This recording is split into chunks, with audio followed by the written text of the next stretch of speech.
Oi, muito boa tarde para você. Hoje, quarta-feira, 2 de outubro, começa agora mais um Jogo Aberto Regional ao vivo aqui na tela da Band Vale. E na noite de ontem, que completou 15 anos de vida, o Guaratinguetá não conseguiu dar a vitória de presente para os torcedores que foram ao estádio Dario Rodrigues Leite. E a Garça ficou apenas no empate contra o Paysandu. Veja como foi a partida. Os donos da casa tinham um estímulo a mais para vencer o jogo contra o Paysandu, o aniversário de 15 anos do tricolor do Vale. De olho no campo e com o rádio colado no ouvido para acompanhar cada lance, Jorge Campos, flamenguista que divide o coração entre a paixão pelo Guará e pelo rubro-negro carioca, estava esperançoso, aguardando um presente especial do time. Um presente sempre bem-vindo para todo torcedor é a vitória. Mas, no modo geral, seria o Guará, a manutenção do Guaratinguetá na Série B do Campeonato Brasileiro.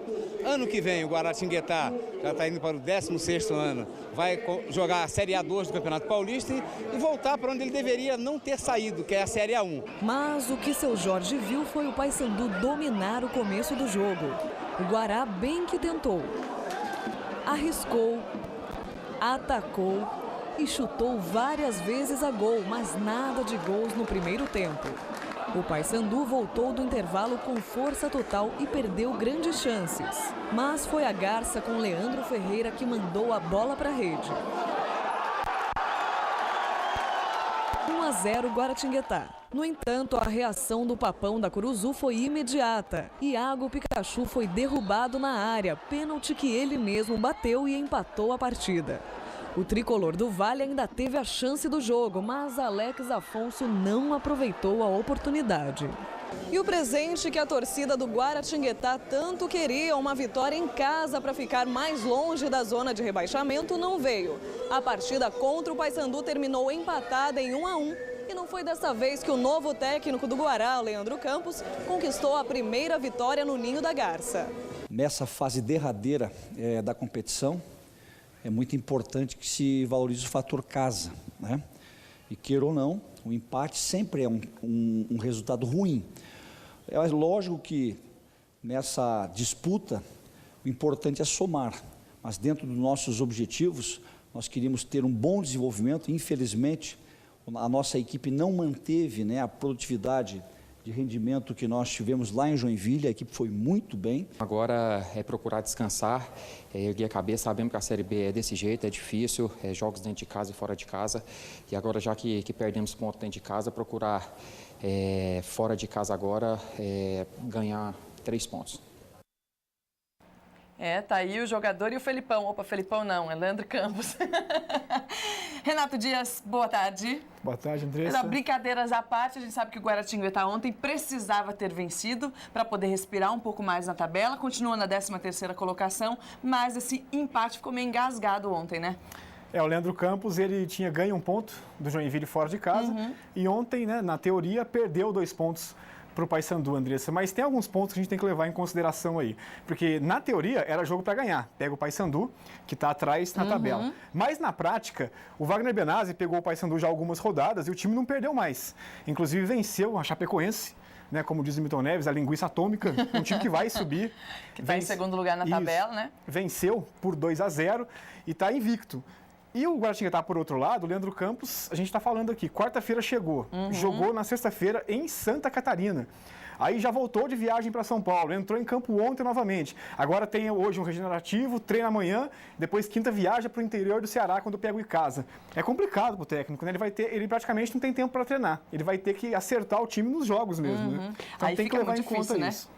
Fica muito difícil, mas o aniversário do Guaratinguetá foi no empate, pelo menos não perdeu, o que dá para se comemorar também por ser o aniversário do Guaratinguetá ontem, por ter sido, né?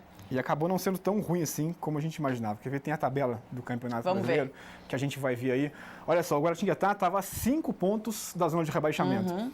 Mesmo empatando ontem, ele ficou a 6, porque o Atlético Goianiense não venceu. Certo. Então ele abriu 6 pontos, né? Claro, poderia pular ali, depois, de repente, mais uma vitória, viraria para a primeira página da tabela que a gente tanto quer ver, mas o Guaratinguetá aí avançou mais 1 ponto, abriu mais 1 ponto da zona de rebaixamento. E essa é a grande briga do Guará no campeonato desse ano, é ficar na Série B. Né? E aos poucos está indo, está conseguindo sair da zona da degola. Tá certo. Tem que manter aí, jogar contra o Icasa na sexta-feira. Vai ser um jogo difícil, o Icasa está muito melhor do que o Guaratinguetá, mas não é impossível, ainda mais depois de ter arrancado aquele empate contra o Joinville, não é? O Icasa está brigando para subir também. Conseguiu uma reação espetacular no campeonato, está brigando para entrar no G4. Parada duríssima para o Guaratinguetá.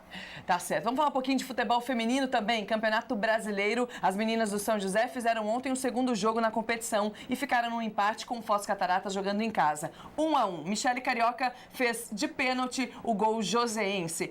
O São José está nessa loucura de final de Campeonato Paulista e começo de Campeonato Brasileiro. Empatou o primeiro jogo contra o Vasco da Gama, fora de casa, e agora fez esse golzinho aí de pênalti com a Michele Carioca ontem em casa. Essa empatite que vem desde as quartas de final do Paulista, né, contra o 15 de Piracicaba, tá vindo meio engasgado também, junto com as meninas do São José e o técnico Márcio Oliveira, né? E não dá nem para falar que eles tiveram aula com o Corinthians do Tite, né? Porque nem empatando o Corinthians não dá mais. Nem empatando tá, meu amigo. Só tá perdendo agora, né? Tá difícil. Mas há de se levar também em consideração que o time é reserva, né? As meninas que voltaram da seleção brasileira, 9 jogadores do São José fazem parte da seleção brasileira, inclusive toda a comissão técnica. Eles estavam na Europa disputando um torneio, se não me engano, na Suíça, e jogam amanhã contra a Ferroviária, o primeiro jogo da decisão do Campeonato Paulista contra o São José, quando o São José busca o bicampeonato estadual. E as meninas mostram um bom elenco, né? Porque empataram os 2 jogos do brasileiro.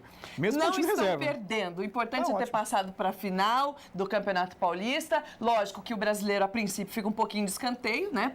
Até porque tem seleção brasileira, tem muita coisa envolvida. Né? E agora o foco total é no Campeonato Paulista. A partir da manhã, inclusive, é às 3 horas da tarde, lá no João do Pulo, no campo do João do Pulo, e a entrada é gratuita. Vale a pena, com certeza, o torcedor josense comparecer para poder torcer para as meninas. Só tá aí uma dúvida ainda se vai ser no João do Pulo ou na DCGM, né? Certo. A federação ainda está vendo isso aí, vai confirmar, deve confirmar agora à tarde isso aí. O que é mais um problema, inclusive, que a Prefeitura de São José dos Campos, junto, lógico, com a diretoria do São José, precisam resolver logo onde é que as meninas do São José vão mandar os seus jogos, inclusive que depois, o ano que vem, já tem São José também, tem o Atlético Josense, tem muita coisa para resolver, e isso já deveria ter sido resolvido, o que atrapalha um pouco a vida das meninas. Treinam num lugar, jogam no outro, não dá certo. Primeiro semestre de 2014 não tem o Martins Pereira também. Difícil, hein? Muito difícil. Vamos mais pra frente, a gente consegue mais informações para você que torce pro São José, tanto feminino quanto masculino, para saber onde é que vão ser os jogos realmente, onde vão ser o mando dos jogos do São José da Águia do Vale. A gente vai para um rápido intervalo, daqui a pouquinho a gente recebe aqui